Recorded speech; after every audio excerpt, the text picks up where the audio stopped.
What is up, nutrition nerds, and welcome back to another video. And today we're going to talk about recovery runs and cycles. This is probably one of my most important videos that I've done so far.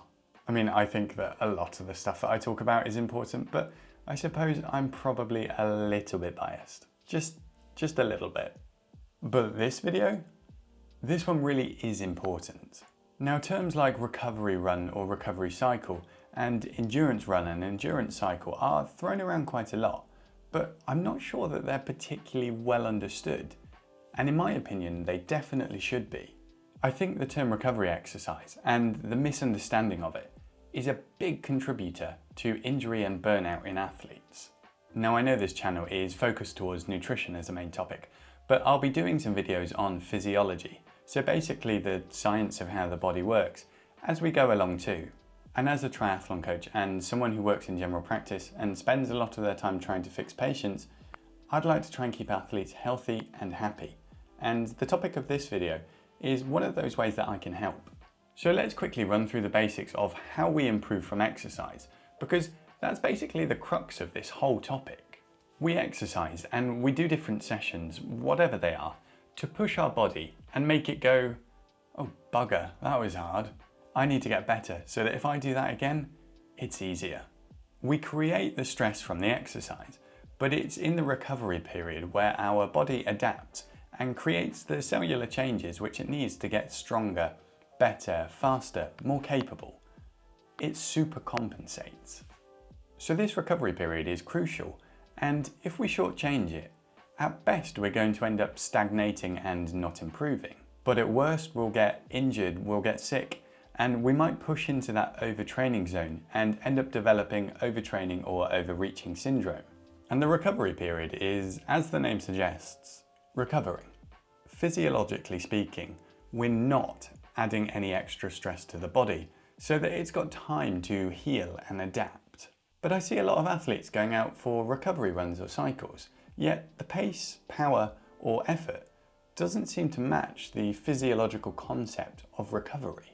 So what these athletes are doing are actually just going out for endurance runs or cycles. Now, just to be clear, I don't mind what you call your training. Okay, that's kind of a lie. It is one of those things that frustrates me a little bit, but that's not the point of this video. All I want you to do is understand that you're not recovering in those periods where you go for a run or cycle and you're above 60% of your max heart rate or above 60% of your FTP. Don't get me wrong, what you're doing is probably the right sort of training. You're doing easy training and hopefully making up the majority of your training with this because it's super important aerobic training. But it's very unlikely that you're actually recovering. We won't get bogged down in this because there are a lot of variables, but roughly if you're above 60% of your FTP or your max heart rate, you're into that endurance training zone. You're just simply training, you're not recovering. You're adding stress to your body. So if I could make you do one thing from this video, it would be to change your definition of what is recovery exercise and what is just plain simple endurance exercise, because it's that change of mindset which will keep you safe. The danger is that when you call it recovery exercise and it isn't, it's all too simple to think, I did a recovery run earlier, so I'll add some extra exercise in today, or I'll change that easy session to a harder one. And hands up, have you ever done that? I have. So by changing your mindset and understanding what type of training you're actually doing, you're much less likely to run into problems associated with this. Suddenly adding extra volume or intensity to a plan is a surefire way for athletes to get sick or injured. In my eyes, if you want to go for a genuine recovery run or cycle, your heart rate or percentage of your FTP should be below 50%. The point of it should just be about moving your body and increasing blood flow to your muscles, but it shouldn't be in any way demanding. I generally wouldn't actually recommend running as a recovery tool. The high impact, load bearing nature of running doesn't make it particularly conducive for recovery. I think turbo trainers where you can control everything is the best option, but that's just my opinion.